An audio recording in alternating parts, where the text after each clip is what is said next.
Number 3, T.S. Eliot's The Four Quartets. The Dry Salvages. 1.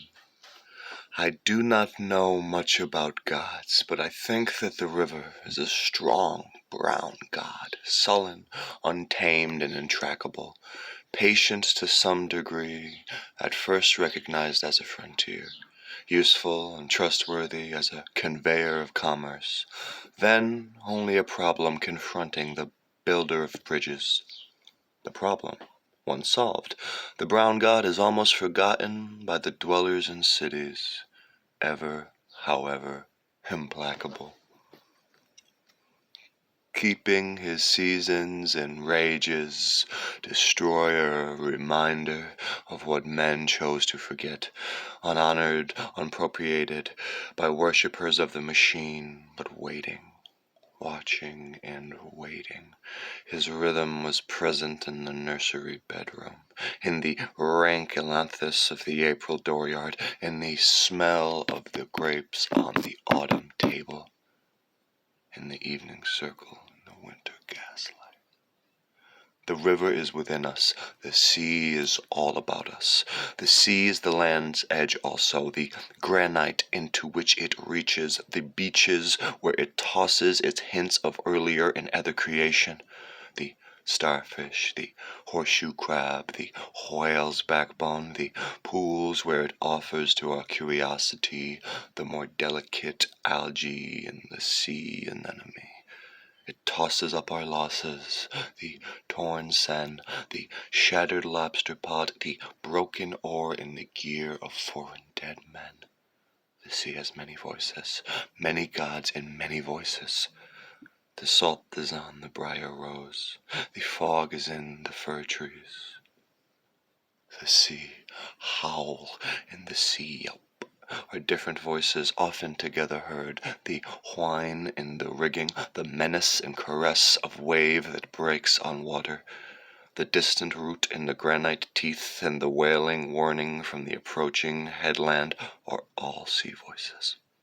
In the heaving groaner around it homewards, in the seagull, and under the oppression of the silent fog, the tolling measures time, not our time, wrung by the unhurried ground swell, a time older than the time of chronometers, older than the time counted by anxious, worried women, lying awake, calculating the future, trying to unweave, unwind, unravel, and piece together the past and the future, between midnight and dawn, when the past is all deception, the future futureless, before the morning watch, when time stops and time is never ending, and the ground swell, that is and was from the beginning, clangs the bell.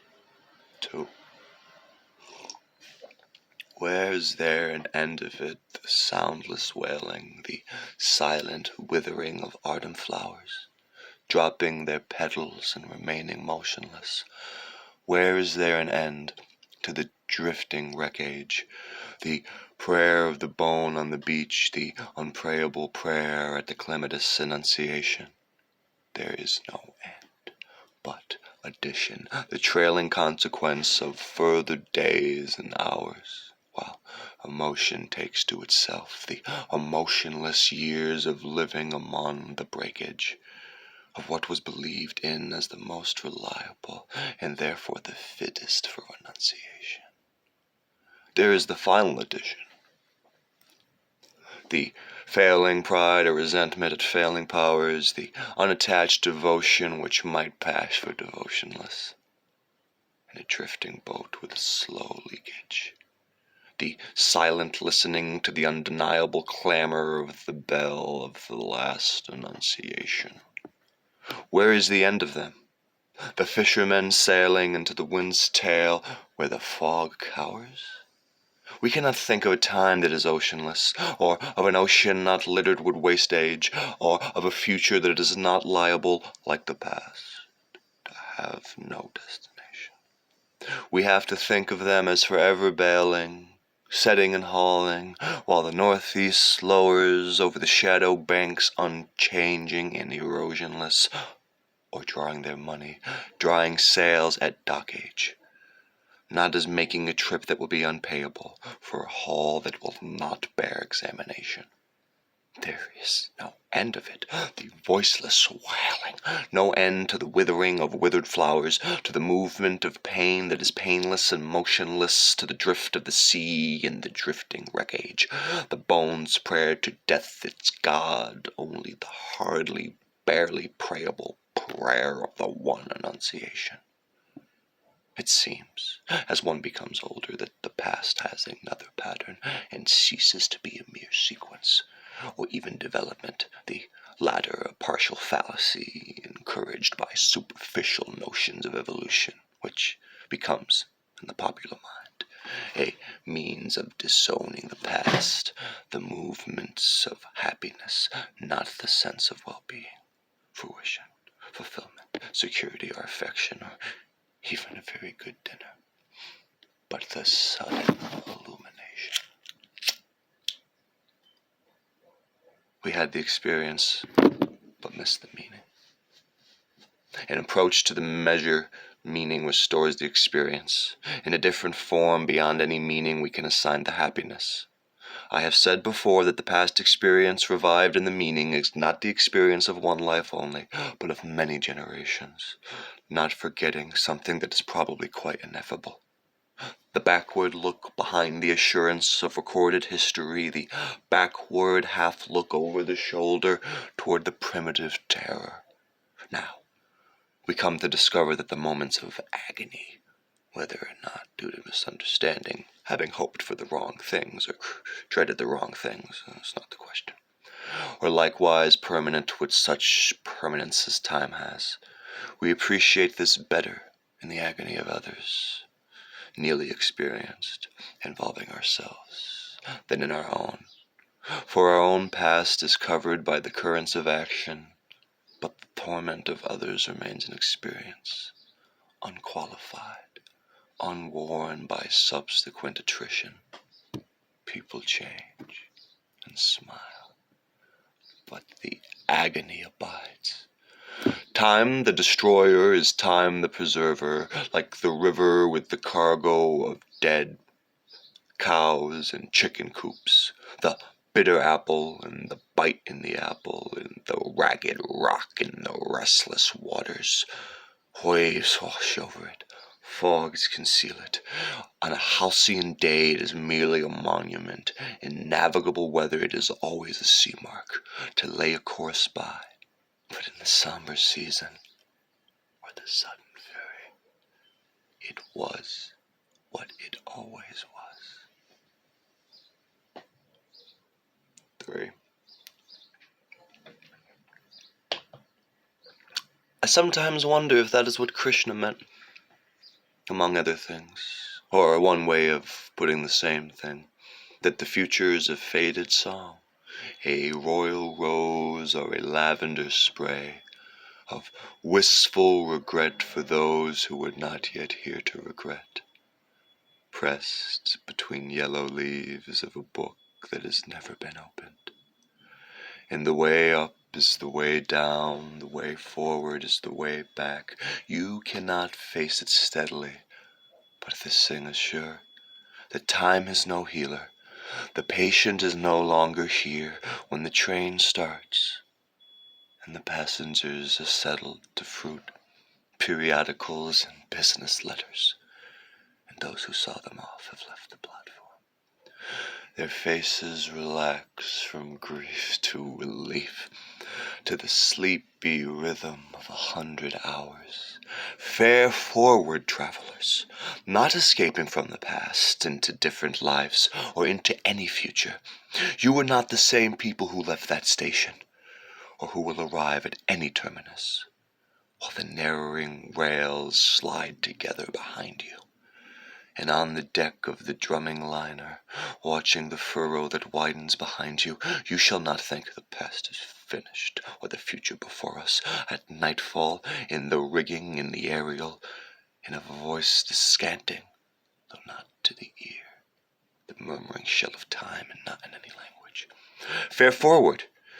You who think you are voyaging, you who are not those who saw the harbor receding, or those who will disembark, here between the hither and the farther shore, while time is withdrawn, consider the future and the past with an equal mind. At the moment which is not of action or inaction, you can receive this. On whatever sphere of being the mind of a man may be intent at the time of death. That is the one action. The time of death is every moment, which shall fructify in the lives of others, and do not think of the fruit of action. Fare forward, O voyagers, O seamen, you who came to port, and you whose bodies will suffer the trial and judgment of the sea, or whatever event. This is your real destination. So, Krishna, as when he admonished Arjuna on the field of battle, not farewell, but fare forward, voyagers. 4. Lady, whose shrine stands on the promontory, pray for all those who are in ships, those whose business has to do with fish, and those concerned with every lawful traffic, and those who conduct them. Repeat the prayer also on behalf of women who have seen their sons or husbands setting forth, and not returning. Figlia del tuo figlio, Queen of Heaven. Also pray for those who were in ships and ended their voyage on the sand, in the sea's lips, or in the dark throat which will not reject them, or wherever cannot reach them the sound of the sea's bells, perpetual Angelus. V. To communicate with Mars, converse with spirits, to report the behavior of the sea monster, describe the horoscope, horospicat or scree, observe disease and signatures, evoke biography from the wrinkles of the palm and tragedy from the fingertips, release omens by sortilege or tea leaves, riddle the inevitable with playing cards, fiddle with pentagrams or barbiturate acids, or dissect the recurrent image into preconscious terrors, to explore the womb or tomb or dreams. All these are usual pastimes and drugs and features of the press, and always will be, some of them especially. When there is the stress of nations and perplexity, whether on the shores of Asia or in the Edgware Road, men's curiosity searches past and future and clings to that dimension, but to apprehend the point of intersection of the timeless with time is an occupation for the saint. No occupation either, but something given and taken in lifetime's death and love. Adore in selflessness and self-surrender. For most of us there is only the unattended moment, the moment in and out of time, the distraction fit, lost in a shaft of sunlight. The wind, wild time unseen, or the winter lightning, or the waterfall, or music heard so deeply that it is not heard at all, but you are the music. While the music lasts, there are only hints and guesses, hints followed by guesses, and the rest is prayer, observance, discipline, thought, and action. The hint half guessed, the gift half understood, is incarnation. Here the impossible union of spheres of existence is actual. Here the past and the present are conquered and reconciled, where action were otherwise movement of that which is only moved and has in it no source of movement, driven by demonic, chthonic powers. And right action is freedom from past and future also. For most of us, this is the aim, never here to be realized, who are only undefeated because we have gone on trying. We, content at the last, if our temporal reversion nourish, not too far from the yew tree, life of significance.